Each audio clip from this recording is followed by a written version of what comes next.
In this life, there's no such thing as a perfect life. We could go through our life and never get sick and everything's just perfect. How boring would that be? Growth comes from going through storms of life. My diagnosis was a chance to grow. It definitely gave me a more sense of awareness, appreciation for life, much different than I had before.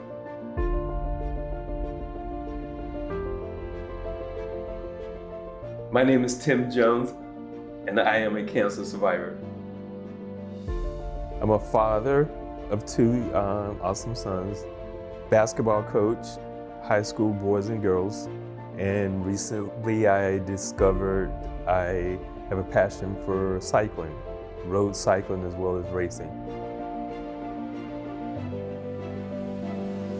I wasn't feeling well, very tired.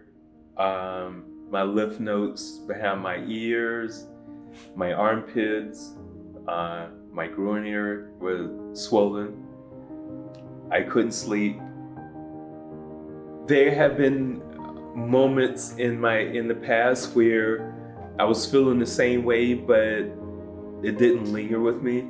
It disappeared. This time, the pain progressively got worse and very uncomfortable. I finally decided to go to the doctor. My primary care doctor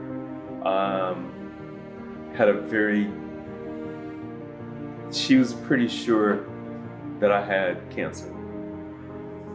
The first biopsy in office, they cut behind my ear to remove some tissue. It wasn't good enough, so we had to do another biopsy where they actually seduce me and take more tissue.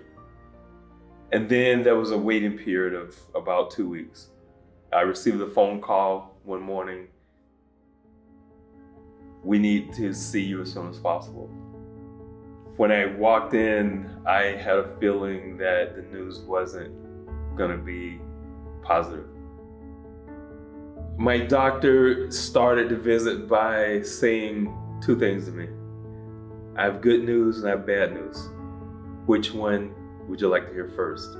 Not how I would address a patient, but so I asked him, if I can remember correctly, give me the bad news first.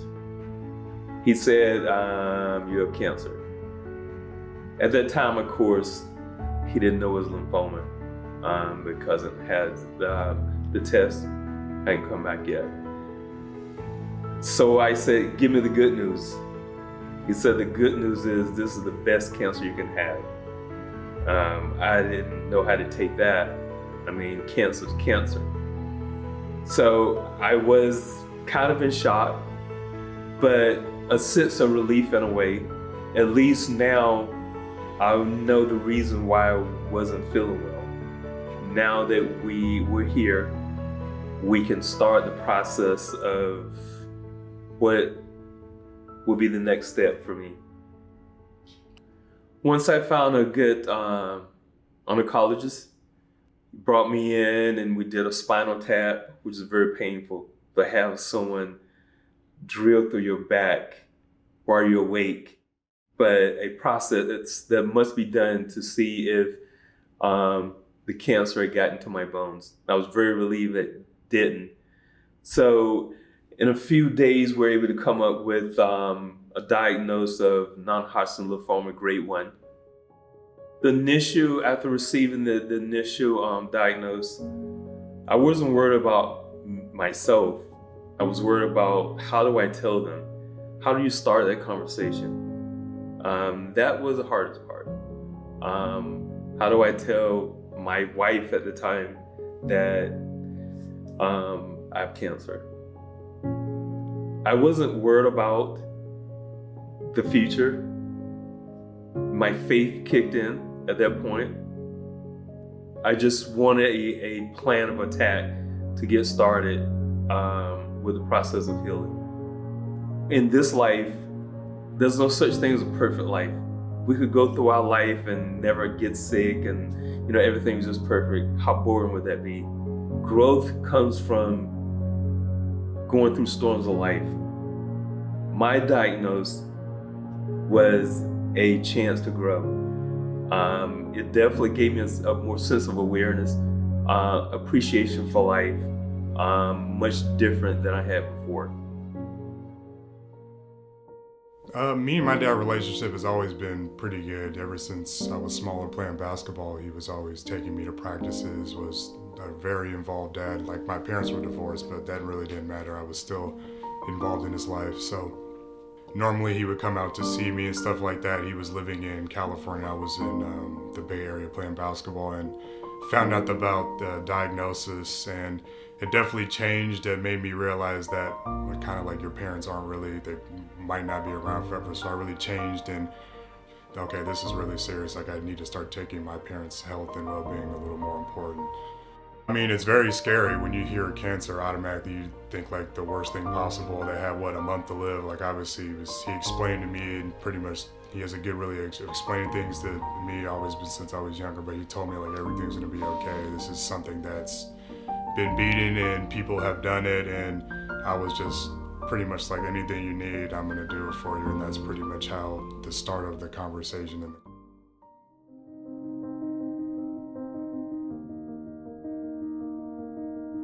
After moving from Long Beach, California to Savannah in January 2020, I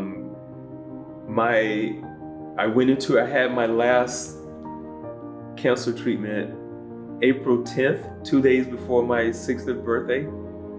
And then a few weeks later, I went to see my doctor for a routine visit, and he informed me I was in remission.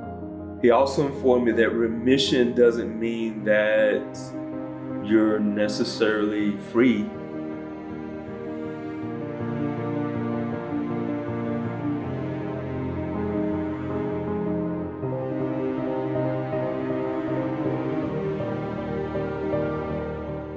For me, receiving that news for the second time, I was better prepared because I'd already gone through that process of treatments for 3 years. But even then, I didn't feel sorry for myself. My thought process was, why not me? And this will be used as part of my story to let someone else know that they will be okay. They can do it. You can come out of this storm stronger as well.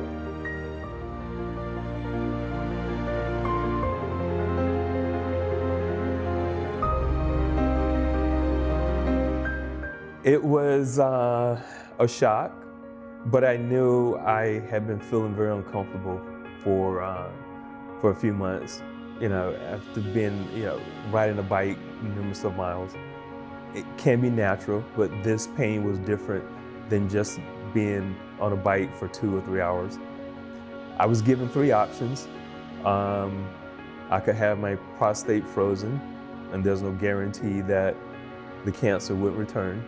I could undergo radiation treatment, or I could have my prostate removed. I asked my doctor if he were in my position, what choice would he make? And he said he would have it removed, so that was my choice. It was kind of hard to accept at first, knowing that a robot is going to be operating on you, first of all. But just a recovery process. And I knew it wouldn't be an easy recovery process.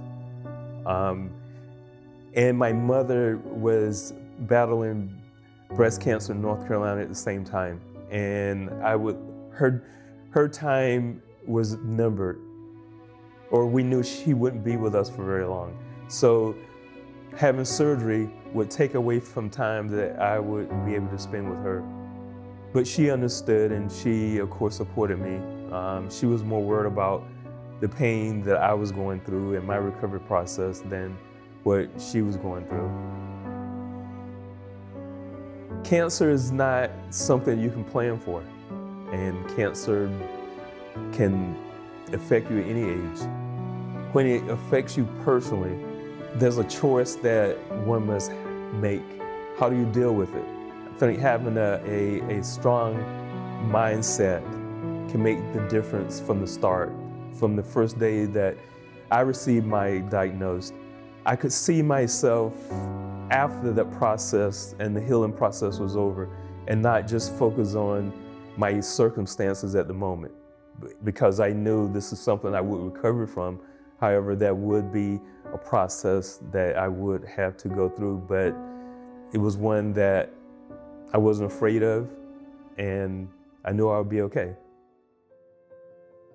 My dad is a fighter. He's always been, didn't matter what it was, he would find ways to go out of his day to reach out to me, and he's always staying positive. If it's not like the serious news, he kind of keeps it to himself and lets you know that everything's gonna be okay. And I think through his health scare, he's a lot more open about his feelings, more about how he's feeling and stuff like that, because back in the day, he didn't used to really tell us anything. We should just see him run.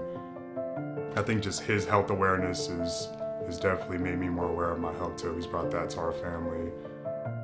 There was a quote that I read recently, and it said, "You don't know how strong you can be until you have to." And that directly applied to me.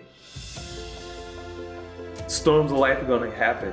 How you choose to navigate through them is up to you.